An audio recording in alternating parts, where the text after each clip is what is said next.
जय श्री कृष्ण मित्रों, जय श्री राम। 14 वर्ष के वनवास में श्री राम प्रमुख रूप से 17 जगह रुके। आज हम देखेंगे वीडियो में। प्रभु श्री राम को 14 वर्ष का वनवास हुआ। इस वनवास काल में श्री राम ने कई ऋषि मुनियों से शिक्षा और विद्या ग्रहण की, तपस्या की और भारत के आदिवासी, वनवासी और तमाम तरह के भारतीय समाज को संगठित कर उन्हें धर्म के मार्ग पर चलाया। संपूर्ण भारत को उन्होंने एक ही विचारधारा के सूत्र में बांधा। लेकिन इस दौरान उनके साथ कुछ ऐसा भी घटा जिसने उनके जीवन को बदल कर रख दिया। आइए दोस्तों, हम वीडियो में जानते हैं। नमस्कार दोस्तों, हमारे मोटिवेशन आज क्लास चैनल में आप सभी का बहुत बहुत स्वागत है। दोस्तों, जो आप लोग चैनल में नए हैं, चैनल को सब्सक्राइब कर लें, बेल आइकन को दबाकर कमेंट में जय श्री राम जरूर लिखें। तो दोस्तों, आज हम वीडियो में बहुत सी ऐसी चीजें जानेंगे जो अब तक हमने शायद ही जानी है। भगवान श्री राम किस किस स्थान पर रुके और कहाँ ज्यादा समय तक रुके, भगवान के जीवन में कैसी कैसी घटनाएं घटी। रामायण में उल्लेखित और अनेक अनुसंधानकर्ताओं के अनुसार जब भगवान राम को वनवास हुआ, तब उन्होंने अपनी यात्रा अयोध्या से आरंभ करते हुए रामेश्वरम और उसके बाद श्रीलंका में समाप्त की। इस दौरान उनके साथ जहां भी जो घटा, उनमें से 200 से अधिक घटना स्थलों की पहचान की गई है। जाने माने इतिहासकार और पुरातत्व शास्त्रीय अनुसंधानकर्ता डॉक्टर राम अवतार ने श्री राम और सीता के जीवन की घटनाओं से जुड़े ऐसे 200 से भी अधिक स्थानों का पता लगाया है, जहां आज भी तत्व संबंधी स्मारक स्थल विद्यमान है, जहां श्री राम और सीता रुके थे। वहां के स्मारकों, भित्ति चित्रों, गुफाओं आदि स्थानों के समय काल की जांच पड़ताल वैज्ञानिक तरीकों से की। आओ जानते हैं कुछ प्रमुख स्थानों के नाम। तमसा नदी, अयोध्या से 20 किमी दूर है तमसा नदी। यहाँ पर उन्होंने नाव से नदी पार की। दूसरा सिंगवेरपुर, प्रयागराज से 20 से 22 किलोमीटर दूर वे सिंगवेरपुर पहुंचे, जो निषाद राजगुह का राज्य था। यहीं पर गंगा के तट पर उन्होंने केवट से गंगा पार करने को कहा था। सिंगवेरपुर को वर्तमान में सिंगरौर कहा जाता है। तीसरा है कुरई गांव। सिंगरौर में गांव पार कर श्री राम कुरई में रुके थे। प्रयाग कुरई के आगे चलकर श्री राम अपने भाई लक्ष्मण और पत्नी सहित प्रयाग पहुंचे थे। प्रयाग को वर्तमान में इलाहाबाद कहा जाता है। पांचवा है दोस्तों चित्रकूट। प्रभु श्री राम ने प्रयाग संगम के सभी यमुना नदी को पार किया और फिर पहुंच गए चित्रकूट। चित्रकूट वह स्थान है जहां श्री राम को मनाने के लिए भरत अपनी सेना के साथ पहुंचते हैं, तब जब दशरथ का देहांत हो जाता है।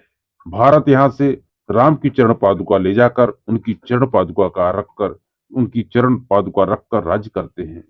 सतना, चित्रकूट के पास ही सतना मध्य प्रदेश स्थित आदि ऋषि का आश्रम था।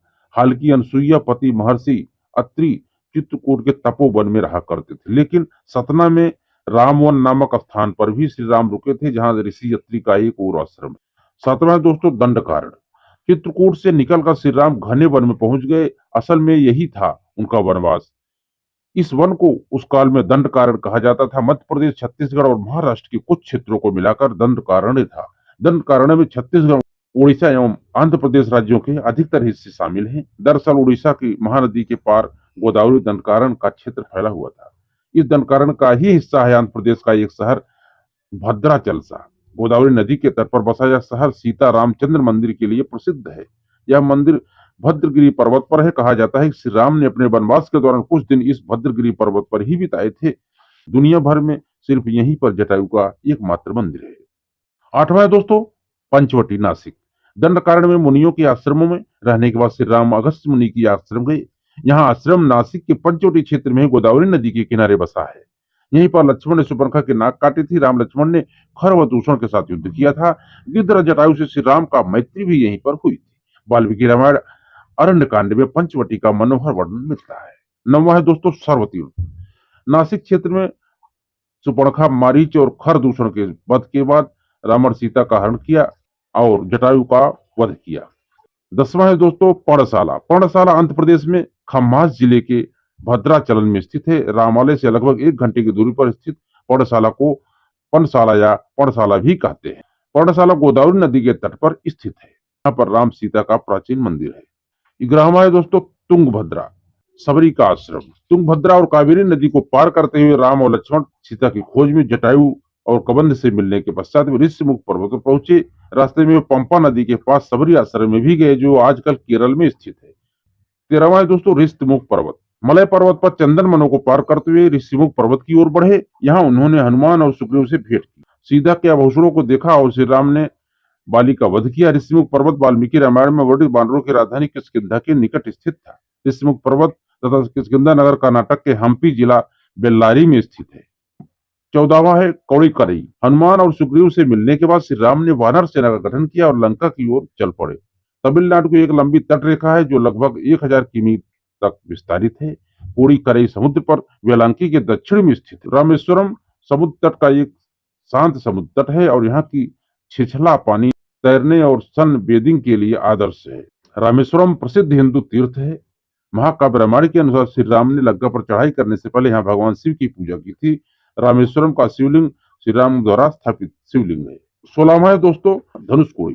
वाल्मीकि के अनुसार 3 दिन की खोजबीन के बाद श्री राम ने रामेश्वरम के आगे समुद्र में वह स्थान ढूंढ निकाला जहां से आसानी से श्रीलंका पहुंचा जा सकता हो। उन्होंने नल और नील की मदद से उस स्थान से लंका तक तोड़ निर्माण करने का फैसला लिया।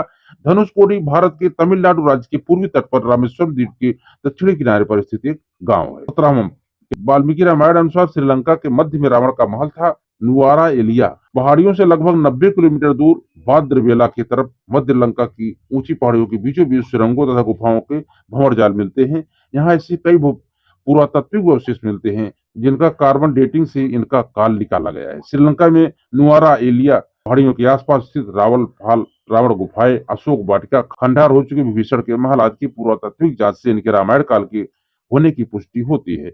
आजकल भी इन स्थानों की भौगोलिक विस्तृतताएं, जीव वनस्पति तथा स्मारक आज बिल्कुल वैसे ही हैं जैसे कि रामायण काल में वर्णित किए गए हैं। तो दोस्तों मुझे आशा वीडियो को अच्छा लगा होगा।